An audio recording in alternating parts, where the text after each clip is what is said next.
Looking at this moon through an astrological lens, this is a cycle where both the sun and the moon are at the very last degrees of their respective signs, imparting a sense of urgency.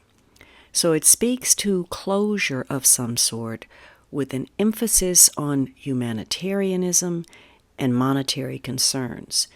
And for some of you, this will underscore your value system, and you may decide to exclude those from your circle who do not share your vision of what the world should be.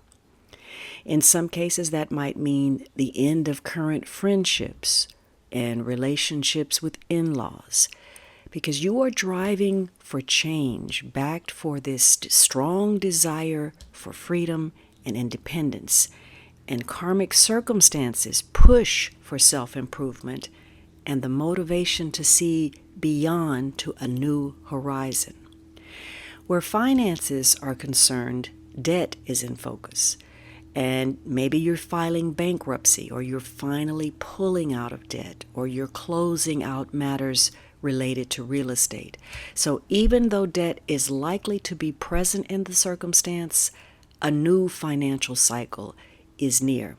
And of course, the moon represents the emotions. And placed at that last degree, it suggests feeling either too much or too little.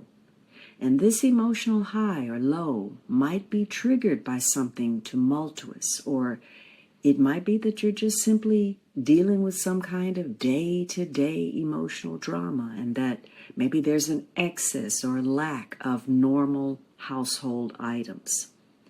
But with Saturn also sitting in the last degrees, you're more likely to experience too little of something in some area of life, and possibly as a result of a misfortune.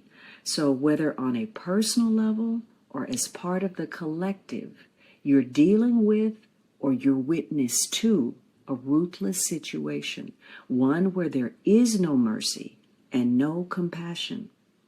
So this might involve somebody who is passionate but also arrogant. There's a tendency to be harsh in the judgment of others, which indicates a need for balance and compassion, and that charity is combined with down-to-earth pragmatism. So those who are the so-called authorities on matters will be challenged, and this has been an ongoing theme for a while. Part of the effort for freedom may be the demand, the right to follow your own social or religious conscience. Or maybe you're coming to understand the impact of education on life and society in general. So this is a cycle where you may hear news stories focused on freedom of religion.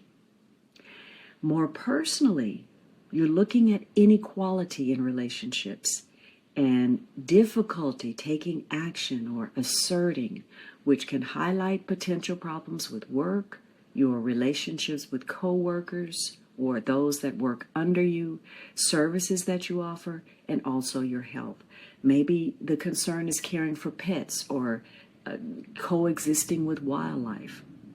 Overall, you need to look at how you may sabotage yourself. There are some delays, hindrances, and challenges that directly correlate to repressed emotions and blockages regarding love. But the purpose of this moon is to inspire love and beauty.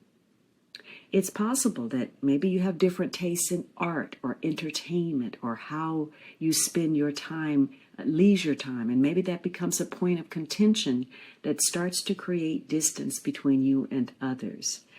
And there's also this need to address some painful issues that have been avoided. So some of you may find yourself in situations where you're learning how to bridge opposing factions, to mediate compromises, to restore fairness, and to bring harmony out of some conflicting issues so that you can reestablish peace and order.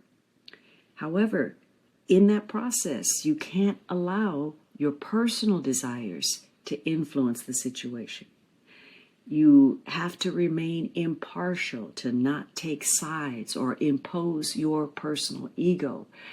The lesson is to detach the self, make no judgments, establish harmony that would benefit the whole rather than any specific individual. The card assigned to this moon is the Seven of Swords. So right away we see there are two very different energies possible.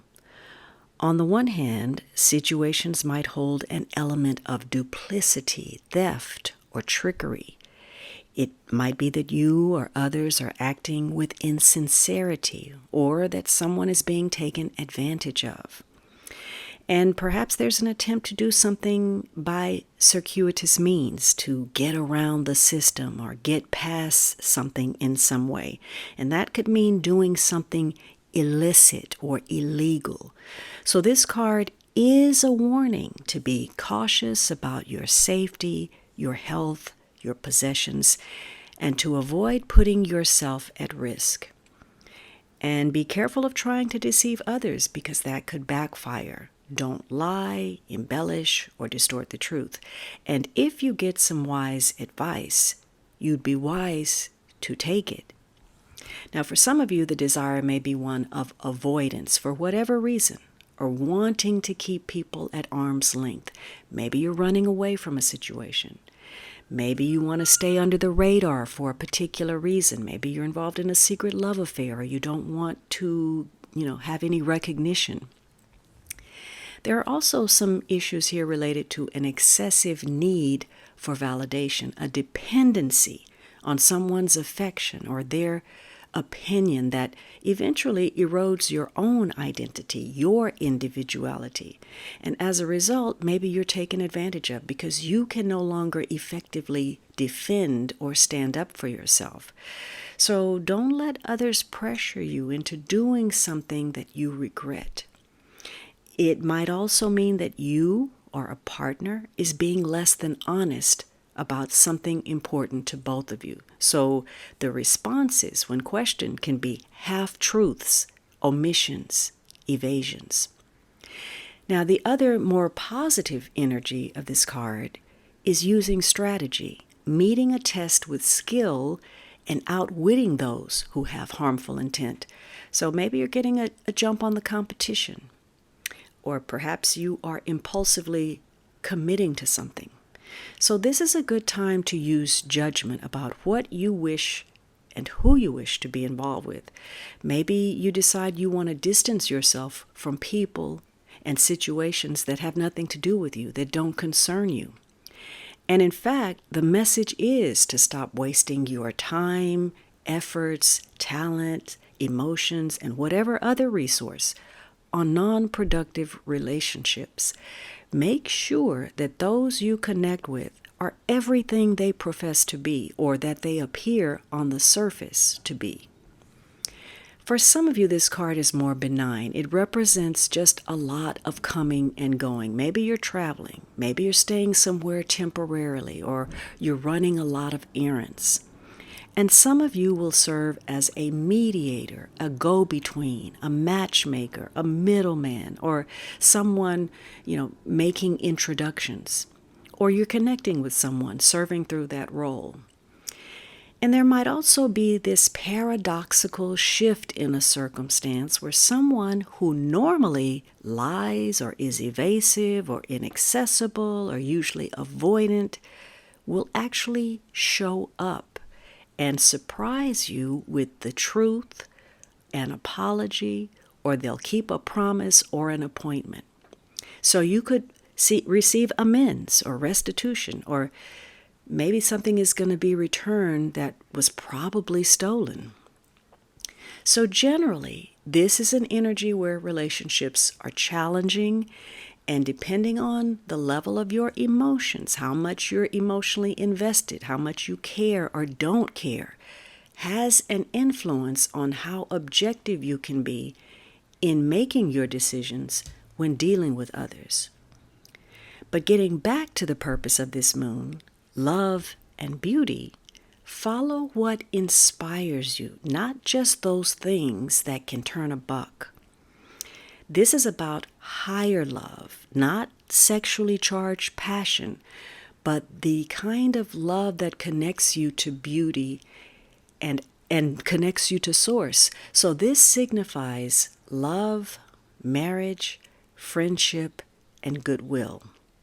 And if you're seeking love, there are positive signs, as well as positive answers in general to your inquiries.